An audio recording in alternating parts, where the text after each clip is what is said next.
আমন্ত্রণ এসিটিভির প্রবাস সংবাদে। সঙ্গে আছি সাবরিনা চৌধুরী। শুরুতেই জানাবো শিরোনাম। যুক্তরাষ্ট্রের নিউ ইয়র্কে বন্দুকধারীদের গুলিতে 2 বাংলাদেশি নিহত। পরিস্থিতি নিয়ন্ত্রণে স্পেশাল ফোর্স মোতায়েন, প্রবাসীদের মধ্যে ক্ষোভ।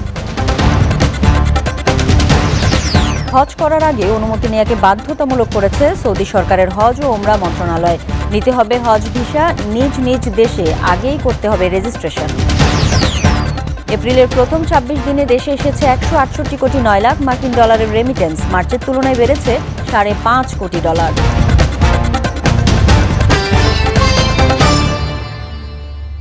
যুক্তরাষ্ট্রের নিউ ইয়র্কের বাফেলো এলাকায় 2 বাংলাদেশিকে হত্যা করা হয়েছে। শনিবার দুপুর 12:30টার দিকে অতর্কিত বন্দুক হামলায় তাদের হত্যা করা হয়। নিহতরা হলেন কুমিল্লার বাবুল এবং সিলেটের আবু ইউসুফ। পরিস্থিতি নিয়ন্ত্রণে মোতায়েন করা হয়েছে স্পেশাল ফোর্স ওয়াদ। এ ঘটনায় অঞ্চলটিতে বসবাসকারী প্রবাসীদের মধ্যে ক্ষোভ ছড়িয়ে পড়েছে। ডাক দেওয়া হয়েছে প্রতিবাদ সমাবেশ। পুলিশ জানায়, ঘটনার পরপরই সন্দেহভাজন হামলাকারীকে শহরের ক্রাইসিস ম্যানেজমেন্ট টিম এবং একটি সোয়াট টিম ঘিরে ফেলে।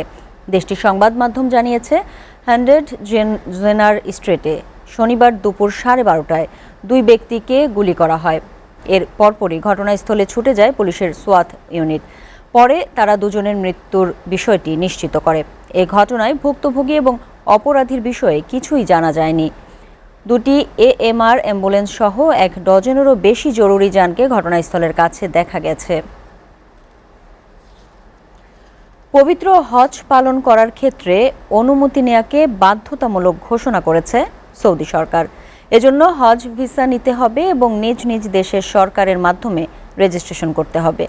হজ প্রক্রিয়া আরও গতিশীল এবং পবিত্র স্থানগুলোর পবিত্রতা নিশ্চিত করতে শরিয়া আইনের ভিত্তিতে এই সিদ্ধান্ত নেওয়া হয়েছে বলে জানিয়েছে সৌদি আরব।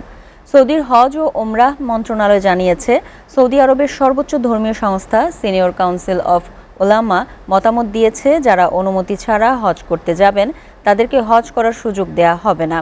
সৌদির স্বরাষ্ট্র মন্ত্রণালয়, হজ ও ওমরা মন্ত্রণালয় এবং 2 পবিত্র মসজিদের দায়িত্বে থাকা কর্তৃপক্ষের প্রতিনিধিরা এই ব্যাপারে আলেমদের কাছে তাদের মতামত তুলে ধরেন। এরপর আলেমরা ঘোষণা দেন, হজ করতে হলে অবশ্যই পূর্ব অনুমতি নিতে হবে। চলতি এপ্রিলের প্রথম 26 দিনে দেশে 168 কোটি 9 লাখ মার্কিন ডলার রেমিটেন্স পাঠিয়েছেন প্রবাসীরা। বাংলাদেশ ব্যাংক থেকে এই তথ্য জানা গেছে। এতে বলা হয়, এপ্রিল মাসের প্রথম 26 দিনে দেশের বিভিন্ন ব্যাংকে প্রবাসী কর্মজীবীদের পাঠানো 168 কোটি 9 লাখ 70 হাজার মার্কিন ডলারের রেমিটেন্স এসেছে। আর গত মার্চ মাসের প্রথম 26 দিনে আসে 162 কোটি 76 লাখ মার্কিন ডলার। এই হিসাব চলতি মাসে রেমিটেন্স প্রবাহ সামান্য বেড়েছে। এই রেমিটেন্সের মধ্যে রাষ্ট্রীয় মালিকানার ব্যাংকগুলোর মাধ্যমে এসেছে 16 কোটি 1 লাখ 80 হাজার ডলার। এছাড়া বিশেষায়িত ব্যাংকের মাধ্যমে এসেছে 8 কোটি 98 লাখ ডলার। বেসরকারি ব্যাংকের মাধ্যমে 142 কোটি 56 লাখ 30 হাজার ডলার এবং বিদেশি ব্যাংকের মাধ্যমে 53 লাখ 60 হাজার ডলার রেমিটেন্স এসেছে। কুয়েতে হৃদরোগে আক্রান্ত হয়ে আব্দুল আজিম নামে এক প্রবাসী বাংলাদেশি মারা গেছেন। আব্দুল আজিম 21 বছর ধরে কুয়েতে গাড়ি চালক হিসেবে কর্মরত ছিলেন। হঠাৎ গুরুতর অসুস্থ হয়ে পড়লে তাকে আদান হাসপাতালে ভর্তি করা হয়। সেখানেই তিনি মৃত্যুবরণ করেন। জানা গেছে, বর্তমানে তার মরদেহ মর্গে রাখা আছে। প্রয়োজনীয় প্রক্রিয়া শেষ করে দ্রুত তার মরদেহ দেশে পাঠানো হবে বলে জানিয়েছেন তার মামা মোখলেস হোসেন। বাংলা সাহিত্য ও সংস্কৃত চর্চায় বিকাশ ঘটাতে দীর্ঘদিন ধরে আমিরাতে কাজ করে যাচ্ছে বাংলাদেশ শিল্পী সমিতি। তারই ধারাবাহিকতায় ৪র্থতম প্রতিষ্ঠাবার্ষিকীর বর্ষপূর্তি অনুষ্ঠানের আয়োজন করতে যাচ্ছে। আগামী ৩রা মে শারজা ইওয়ান হোটেলে এই অনুষ্ঠান অনুষ্ঠিত হবে। এ উপলক্ষে দুবাইয়ের স্থানীয় একটি হোটেলে এক সংবাদ সম্মেলনের আয়োজন করা হয়। অনুষ্ঠানে উপস্থিত থাকবেন বাংলাদেশের জনপ্রিয় সঙ্গীত শিল্পী ডলি সায়ন্তনী। এছাড়া আমিরাতে বাংলাদেশের শিল্পী সমিতির পরিবেশনায় প্রখ্যাত শিল্পীদের নৃত্য, ফ্যাশন শো ও সঙ্গীত পরিবেশন করবেন সংগঠনের শিল্পীরা।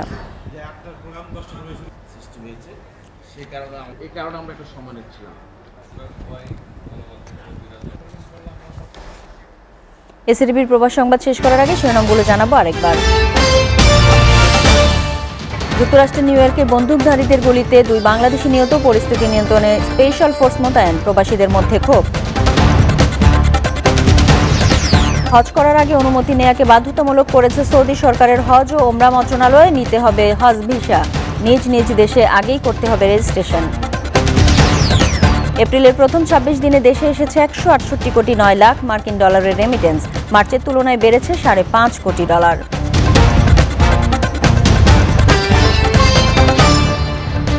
এই ছিল এসিটিভির প্রবাস সংবাদ। এসিটিভির সবশেষ সংবাদ জানতে ভিজিট করুন www.sctv.tv। ধন্যবাদ এতক্ষণ সঙ্গে থাকার জন্য।